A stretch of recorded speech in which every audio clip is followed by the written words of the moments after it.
Welcome, everyone, to Journeys Through the Books of the Prophets. We are in the book of Yehoshua, and tonight I want to do chapters 9, 10, 11, and 12. And the way I'm going to do it is I'm going to go through these 4 chapters, and then we're going to come back to one particular incident, and we'll spend the rest of the class discussing it. And that is when Yehoshua stops the sun and the moon. And we're going to discuss it at great length. But first, we're going to go through these 4 chapters, and then we'll come back to it. So chapter 9, most of it is involved with one particular incident, and that is, chapter 9 begins with saying that the kings of Canaan, seeing that Israel is starting to conquer the land, so they all came together in order to fight Israel. And then it tells the story of the Givonim. They were from a place called Givon, and today there is a place called Givon, and it seems to be very, very near the historical Givon of the book of Yehoshua. And so what they did is they understood that Israel was in the process of conquering the land, and they came up with this plan. And what they did is they sent a delegation, and chapter 9 goes into great detail how they pulled off this ruse, this plan, where they put on like old tattered clothes. He had this bread that was like old and like very hard, and they put like dust on their shoes to make it appear that they were coming from a long distance. And this delegation comes to Yehoshua and the princes, the elders, and says that we have heard all about you and the God of Israel and the miracles that God has been doing for you. Make a covenant with us. We want to be in an alliance with you. Make a covenant with us. And so Yehoshua and everyone seemed like a very strange story here. And they're like, well, Yehoshua said, well, where are you from? And they said, a very, very far place. And so the question is, so why do you want to make a covenant with us? Like, what's in it for you? And they said, basically, we have heard about your God, and we want to join with you. So the whole chapter goes through this idea, and at a certain point, Yehoshua agrees, and they make a covenant with them, meaning that we won't harm you, and you'll be like in alliance with us. And the princes all made a oath about this covenant. And then 3 days later, they came to realize that this was a whole fake news. that they were actually from the place called Givon, which was in line for Israel to conquer. And so the people were very upset. But the princes came and said, like, okay, we made a mistake, but we made an oath. And we can't pretend that we didn't make this oath. And it's not a positive thing to renege on your promises. So the question is, well, what would be done with these people? And now they realize that this delegation was just a delegation from this whole city called Givon. And so in the end, the strategy was that they would become the woodcutters and the water carriers of Israel. In other words, they fooled Israel, but Israel didn't want to renege on its promise. And when they confronted them, the Givonim were, at that point, they were honest. And they said, we see you're going to conquer Israel. And we don't really object to that, but if we would have fought against you, you would have killed us all. And we came up with this plan in order to save our lives. And we have do your thing, conquer the land. We're not going to stop you, but we didn't want to get decimated in the process. So they became the water carriers and the wood choppers for Israel. Now, it's interesting because in the book of Devarim, in Parshat Nitzavim, so Parshat Nitzavim begins, you are standing today, all of you, before Hashem, your God.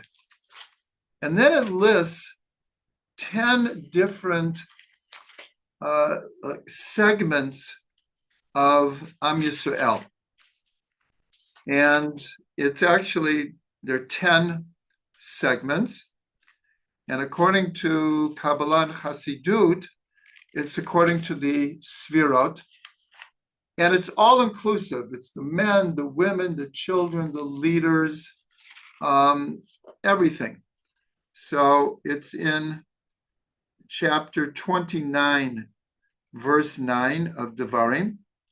And it goes through these 10 parts of Am Yisrael. So it says, Atem nitzavim hayom kulchem lifnei Hashem Elokechem. You are all standing today before God. Then it says, Roshechem, your leaders, Shivtechem, your tribes, Zignechem, your elders, Vishotrechem, your enforcers of law, Kol Ish Yisrael, all of Israel, Tapchem, your children, Nashechem, all the women, Begercha Asher B'Kerev Machanecha, and all the converts, Mechotev Eitzecha Ad Shoem Mimecha, from those who chop wood to those who carry water. So it's interesting that here in the book of Devarim, this was given over not that long before this whole incident with the Givonim. Because this Parshat Nitzavim is at the end of the 40 years in the desert. It's in the last days of Moshe's life. And here in Yehoshua, we're somewhere around 6 months after this. And so Yehoshua makes them the water carriers and the woodcutters, meaning we will have an alliance with you, but you're going to be subservient to us because you fooled us. But that's what the situation will be. So the question is, why did Yehoshua accept them in the first place? And one of the reasons given was because they said, we've heard about your God, and we see he's done miracles for you, and we want to be part of you. So Yehoshua had a hope that they were sincere and they would convert. Because remember, they're coming into Eretz Yisrael. They've already gone to Har Grizim and Har Eval and set up these huge stones where they wrote out the whole Torah in 70 languages. The idea being that the Torah is for everyone. Ultimately, it's for everyone. So Yehoshua was hoping that they were expressing a desire to truly be part of Israel. And that's why he accepted them. So that's the main idea of chapter 9. Chapter 10 begins where 5 kings come together,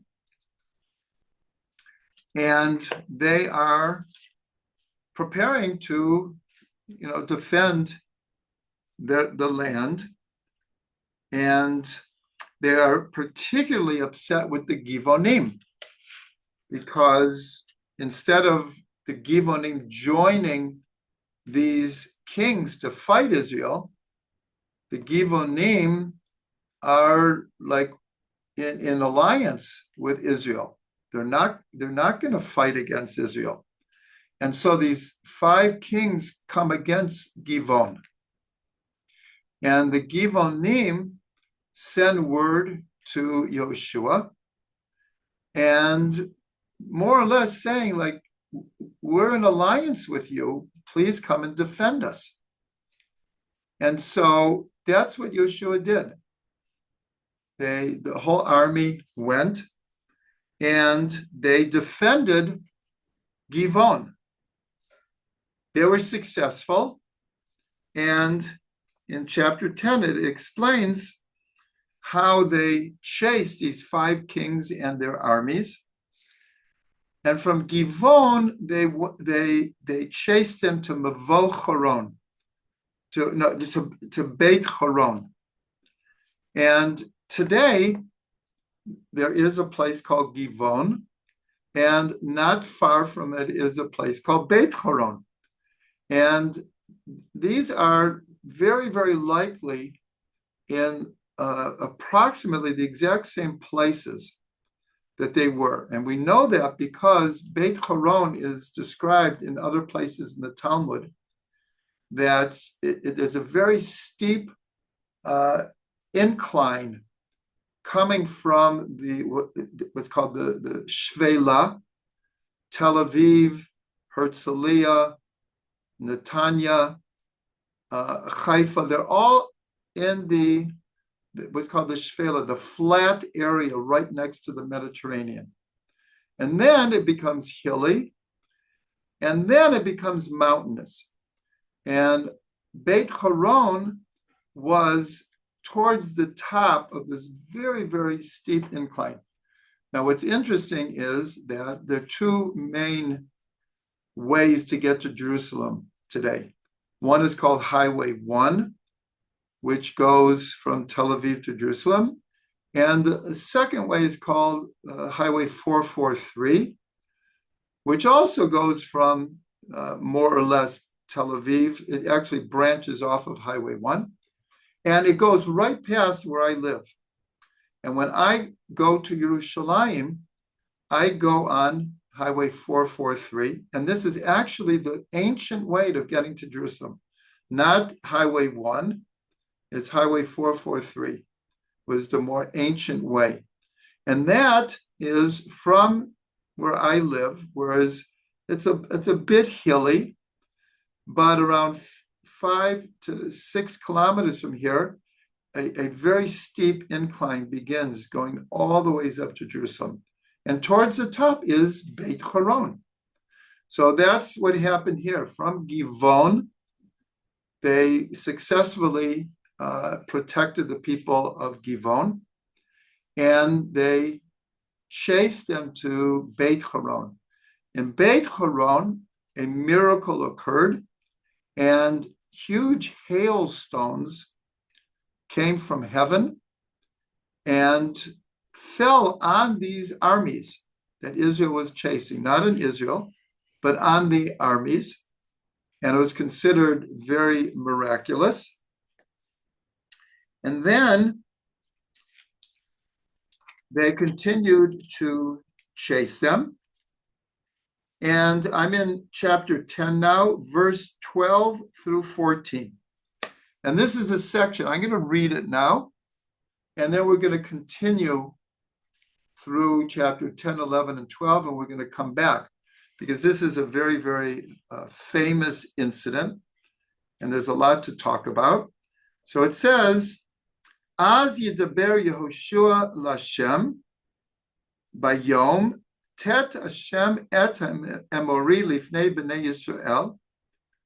So then Yehoshua spoke to God on the day that God was giving over the nation of the Emori before Bnei Yisrael. V'yomer le'enei Yisrael. And so Yehoshua said in the eyes of all of Israel, Shemesh beGivon dom, the sun should literally be silent in Givon, v'yareach be'emek Ayalon, and the moon should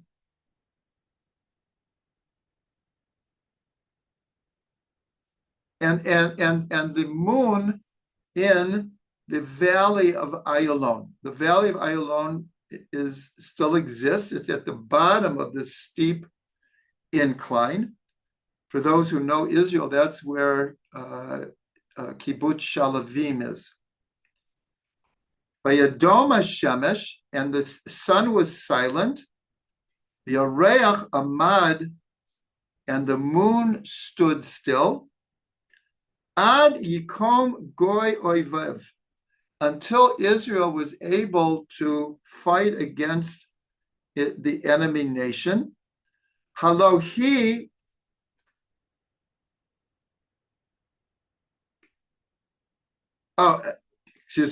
Halohi ktuva al Sefer HaYeshar, and this is written in the book of, it's called the Sefer Yeshar, the straight book, the book of straightness. V'yamod hashemesh b'chetzi hashemayim, and the sun stood in the middle of the heaven. V'lo atz lavo k'yom tamim, and it didn't move for a complete day. V'lo haya k'yom hahu lefanav ve'acharav, and there was no day like this before it or after it. Lishmoa Hashem b'kol ish, that God listened to the voice of a person. Ki Hashem nilcham liYisrael, because God fought for Israel. That is these few sentences. Now, obviously, most people have heard of this idea that Yehoshua was commanded the sun to be quiet, literally to stand still, but the words are to be quiet, and the moon to stand still for an entire day until they could finish the war. And there was no day like this in all of history, before or after. Whatever happened then, and we'll try to explain it, it never happened before or after. We will come back to discuss this. So what happens during that day that the sun and the moon stopped? So Yehoshua and all of the army was able to pursue these 5 kings and to completely defeat them. And these 5 kings escaped, and they were found in a cave. And so Yehoshua commanded that they put big stones in front of this cave so they couldn't escape. And they continued with the war. After they had totally defeated the armies of the 5 kings, so they went back to this cave, and they brought the kings to Yehoshua. And Yehoshua, this is all in chapter 10. So Yehoshua did a very symbolic thing. He told the, I'm not sure, I have to see exactly who it was, but he commanded them to put their feet on the necks of the kings. In other words, the kings are on the ground, and symbolically, they put their feet on their necks. And Yehoshua said, just like these 5 kings are under our feet right now, so will all the rest of the kings of Canaan be defeated in this way. And Yehoshua proceeded to have the 5 kings killed, and they were put back into this cave. And it says, until this day, the kings symbolically are in this cave. I'm sure their bodies, no longer exist, but they were put back in this cave, and that's where they stayed. And then chapter 10 continues with a whole series of different nations or kingships that Israel was defeating. And so there's a whole list of passages that we fought against this king, and then this king, and then this king, and it names the different places. And most of them were what we would call now the south of Israel and the middle of Israel. That's where the fighting was going on in chapter 10. Chapter 11, then God commands Yehoshua to turn towards the north. And here, a whole number of places up north are mentioned. One of them is Sidon. Now, Sidon today is in Lebanon. So it's important to know is that in ancient times, half of what we call Lebanon now was part of the inheritance of Eretz Yisrael. And so Yehoshua fought all the ways up to Sidon. Then it's mentioned about Mount Hermon, and that's where the Golan Heights is today. And we know already that the 2.5 tribes that wanted to settle on the east of the Jordan, so they had already inherited what we call the Golan Heights and a good part of Syria and a good part of Jordan. That's when Moshe and Israel in the book of Devarim fight against Sichon and Og. And they defeated both of them. And that's when the 2.5 tribes requested from Moshe, we want to stay here. It's like a good pasture land. And they had many, many, many flocks, these tribes, and many flocks, and they wanted to settle there. And so these names are mentioned. And then what's interesting, in the 11th chapter, it says, now it turns our attention back to the south. 1 second, the video is...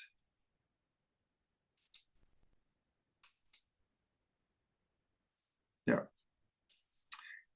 Back to the south, and it mentions specifically that Yehoshua at that point had not conquered Gaza, Ashdod, and Gat. And Gaza is the same Gaza as today. Ashdod is more or less where the city of Ashdod in Israel is today. And Gat is today is a city called Kiryat Gat, also in the same area. And it mentions in the 11th chapter that Yehoshua had not conquered those areas yet. And then most of the 11th chapter is going through these different wars, and how Yehoshua is fighting against them. Then we get to chapter 12. And here we have something very, very interesting, is that, again, it continues with different areas that Yehoshua is conquering. And then it gives a list of 31 kings that Yehoshua fought against and defeated. And so here we have to have an explanation, because, again, we're not going into every detail of chapters 9, 10, 11, and 12 and all the different wars and the different places. But what we can say is, one could ask the question, well, Eretz Canaan is relatively small area. How did you have 31 different kings here? So what we have to understand is, in those days, every city was like its own kingdom. They had their own king, they had their own laws, their own ways, their own family, extended families, their own culture. And each little segment of Eretz Canaan was ruled by a different king. So here you hear 31 kings. It sounds like he conquered half the world.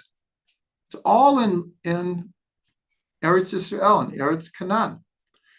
So what's interesting here is the way that it appears in the book of Yehoshua. So I'm going to show you here. It goes through it says Melech Yericho. That was the first one, Jericho.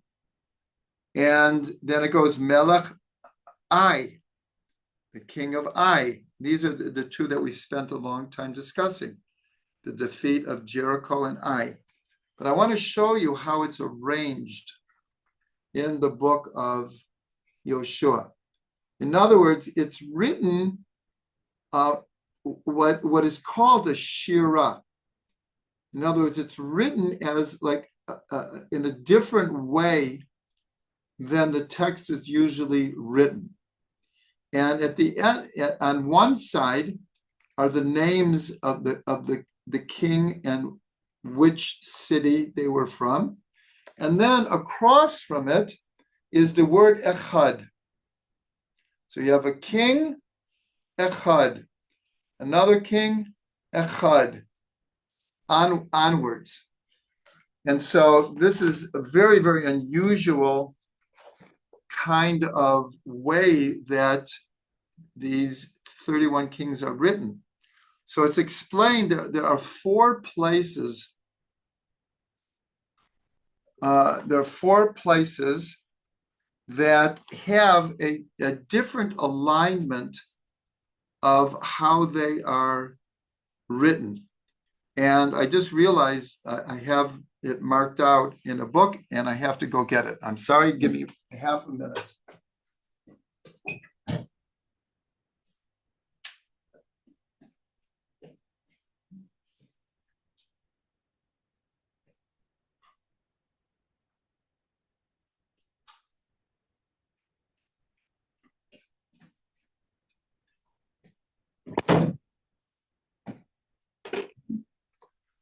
Okay, so it's brought down that there are four different places where the form of it's called a shira, a song, but it really means more like a poem. And so one of them is Shirat Hayam, the Song of the Sea. And again, it's written in a different kind of way. You can see it here.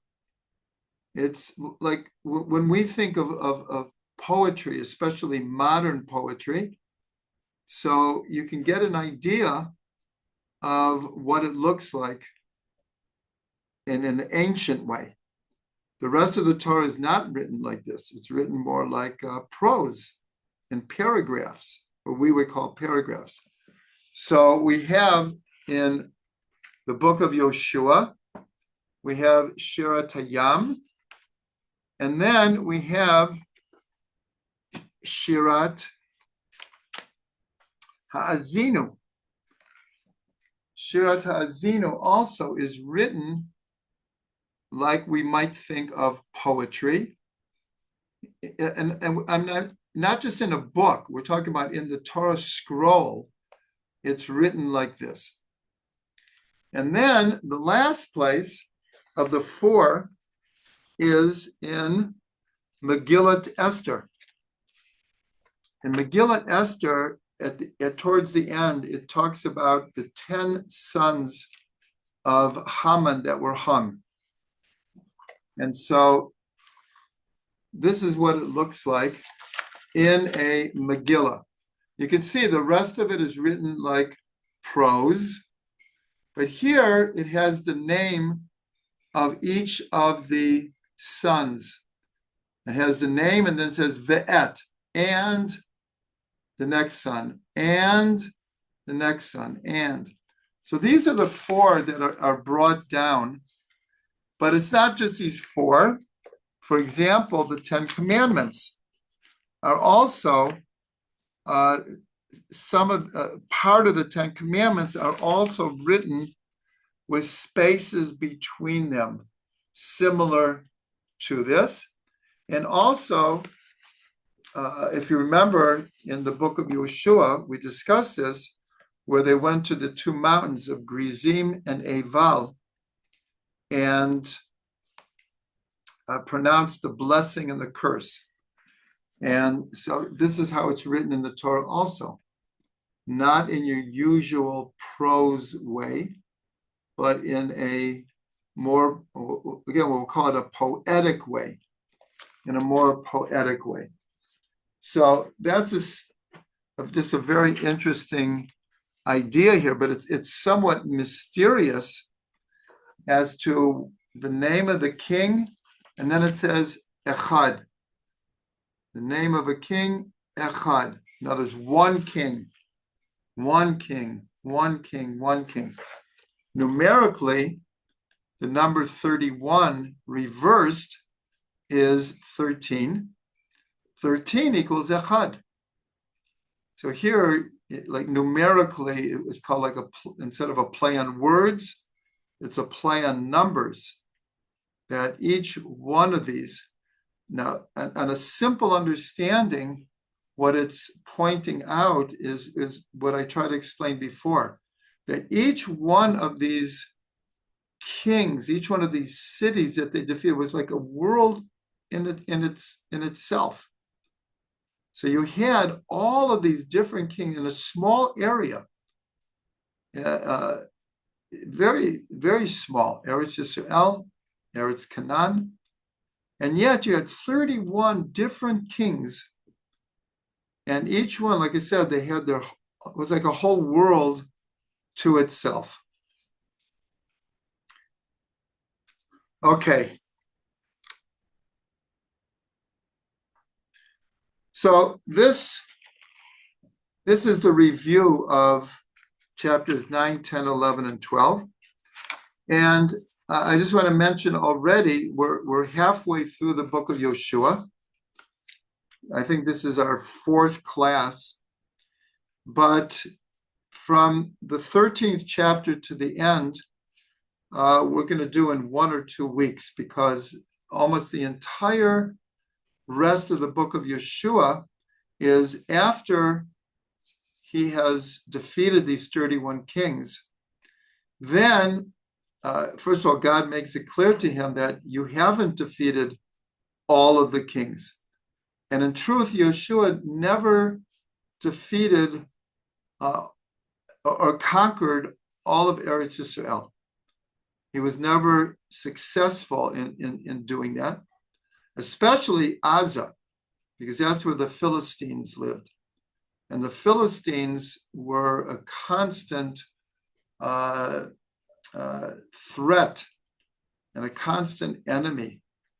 And we'll see it throughout the book of Judges, the book of Shmuel, Samuel, the life of King David HaMelech. The Philistines were always a main enemy. And it's no coincidence that till this day that we are fighting once again in Gaza. Once again. So from chapter 13 to the end, chapter 24 is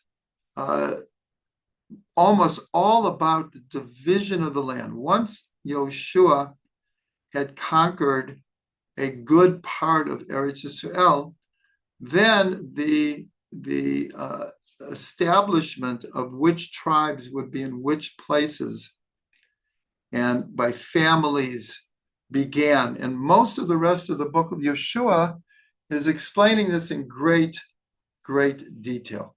So that is what's coming up, and we are going to do that relatively quickly. When we get to the book of Shoftim, Judges, there's not much that can be skipped because every incident in the book of Judges is worthy of much discussion. And the same thing with the books of Shmuel and Malachim. But the last part of Yehoshua is very detailed about which tribes got which parts of the land. We will review the important parts of it, but in general, we will go through it fairly quickly. So let's go back now to Yehoshua stopping the sun.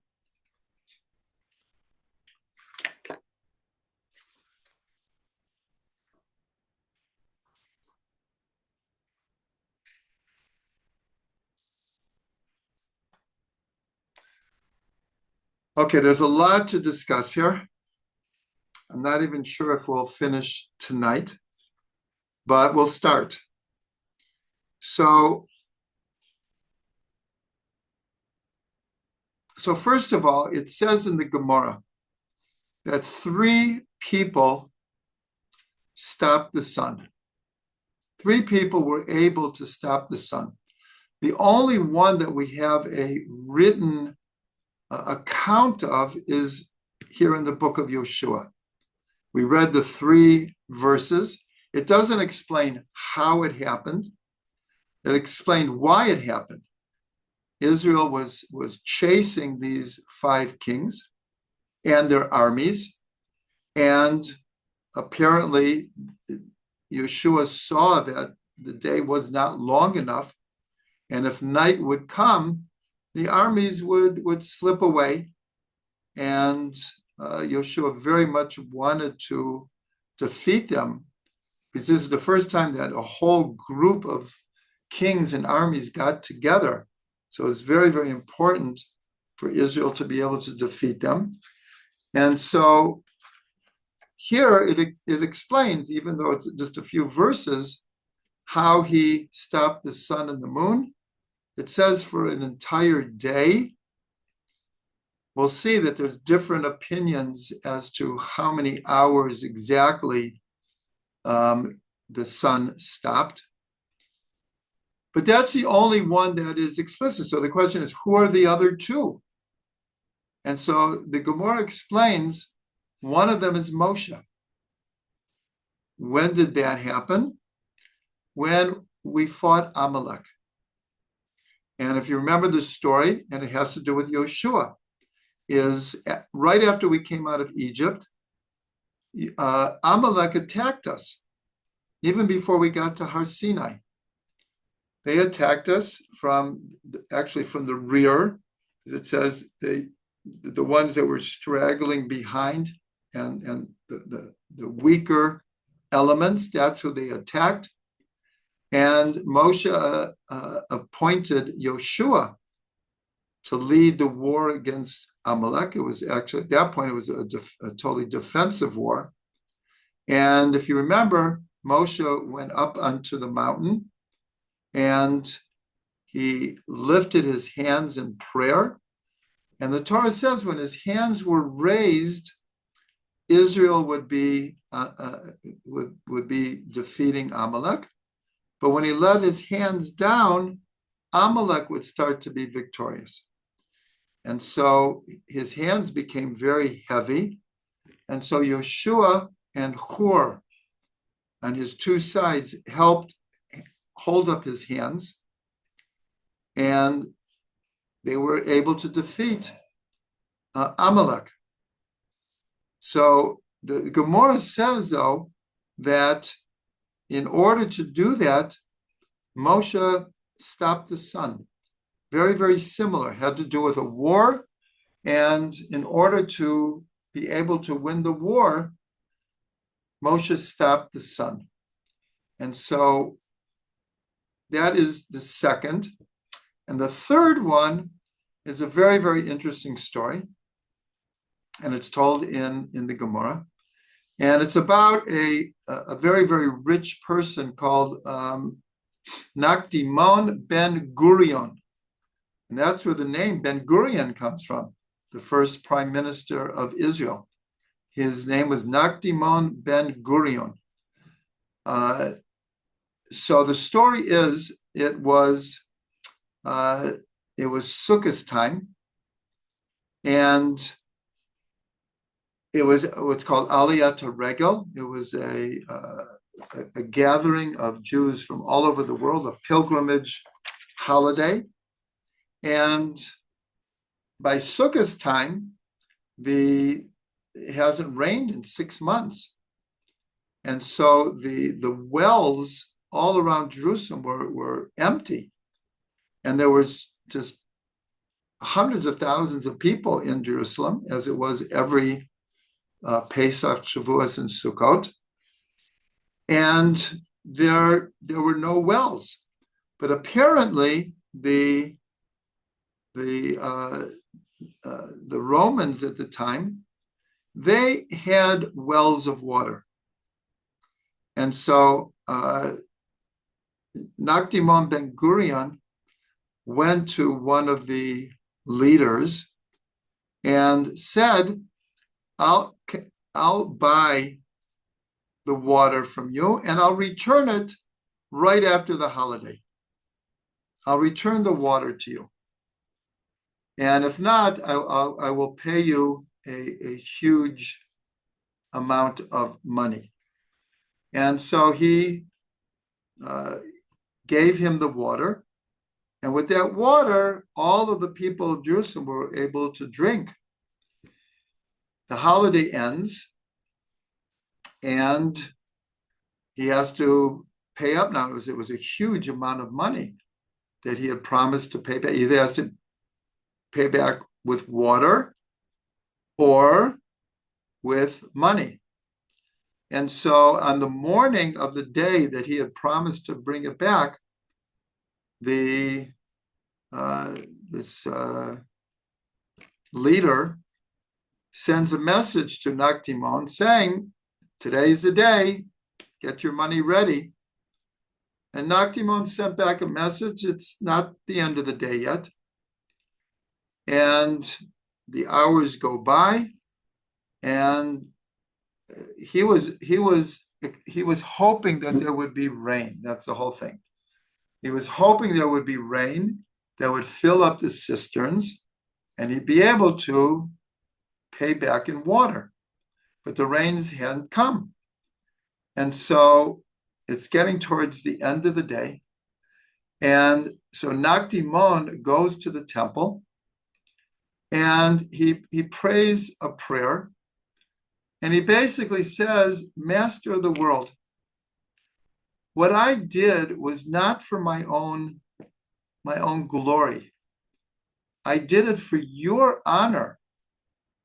all these Jews had come from all over to celebrate and to acknowledge your mitzvot. I did it for your honor. And now I have just a few hours to pay back. And please send the rain.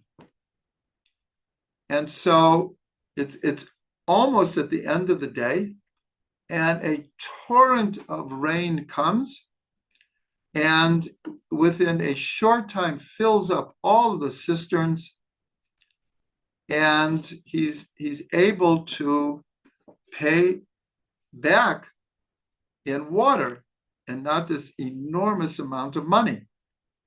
So he goes to him and it says, you have your water. All the cisterns are now full.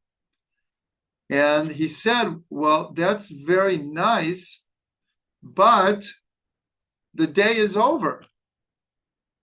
It didn't come in time. The sun is set, the day is over. And so Nakdimon goes back to the temple and says, Ribbona Sha'olam, again, I did this for your glory. Please help me out here. And so what happened was that because of the rains, it was cloudy, but it appeared that the sun really had set. But we're told in the Gemara, a miracle occurred and the sun didn't set. It stayed in its place long enough for him to go back, and the clouds parted and he could see that the sun was still in the sky. So this is a story told in the Gemara. These are the three people that the sun stopped for. So I can see we're towards the end of the class now. So that's what we're going to pick up next week. But I'll just mention that there's a difference between these three. In two of the cases, God made a miracle for Moshe, because it doesn't say that Moshe commanded the sun to stay in the sky and the moon to stand still. God made a miracle for Moshe, and he made a miracle for Nakdimon ben Gurion. But here in the verses that we read, it's Yehoshua is commanding the sun and the moon. And I should add, according to all the commentaries, it wasn't just the sun and the moon. It was all the stars also.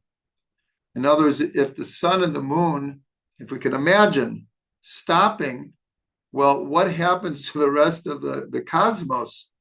So we're told that everything stood still. Everything stood still.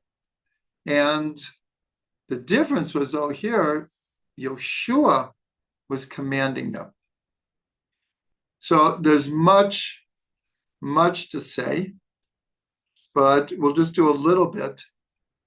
Why does it say there was no day like this before or after? Because here we heard that for two other people, it stopped. And actually in either the Gemara or the Midrash, a fourth case is brought, that at the time of Chizkiyahu was from the house of David, from King David, and this is when the Assyrians came and they took the 10 tribes away, and then they tried to conquer Jerusalem. And they had Jerusalem completely surrounded, and a great miracle happened that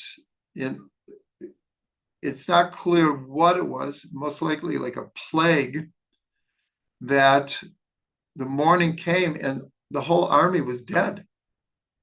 The whole army. And then there was another incident and actually it says in the Gemara that Chizkiyahu, he was on the level to be Mashiach. And that this miracle that occurred, in a sense, could have ushered in the Messianic era. It was such an astounding miracle that had happened.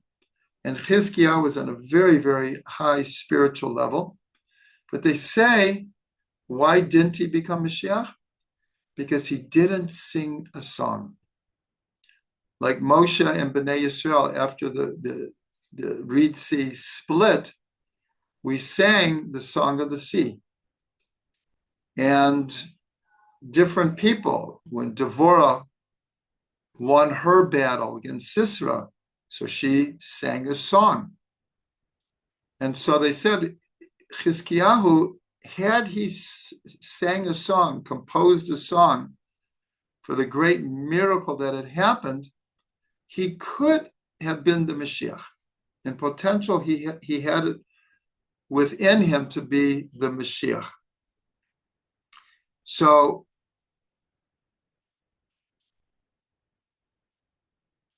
that's one of, I'm sorry. And so what happened later is, for a different reason, Yeshayahu, the prophet Isaiah, comes to Chizkiyahu and says, prepare yourself to die because you are about to die. For what reason? There's a very, very paradoxical, mysterious, perplexing idea here. Why was he about to die? Is because he didn't want to have children. Why didn't he want to have children? Because he saw prophetically that his son would turn out to be very, very evil.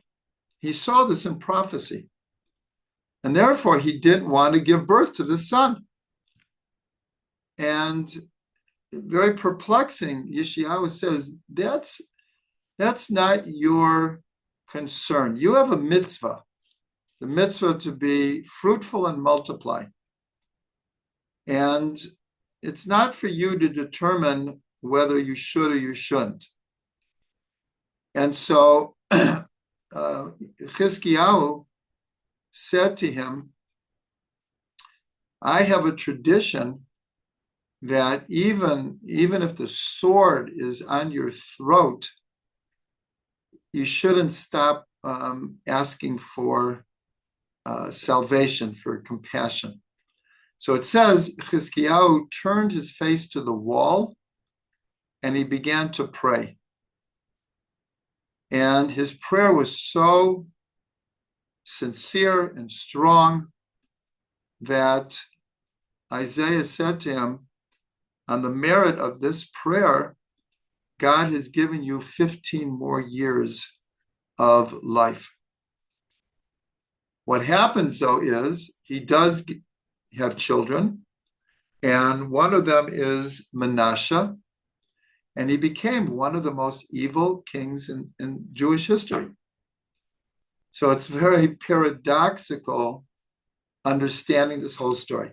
But the reason I said is that there's a tradition that when he was healed and he got 15 more years, that as a sign of like this incredible tshuva that he had done with his prayer, that the sun stood still for him. And that was like a fourth time that's brought down where the sun was stopped. Speaking of stopping, we're going to stop here.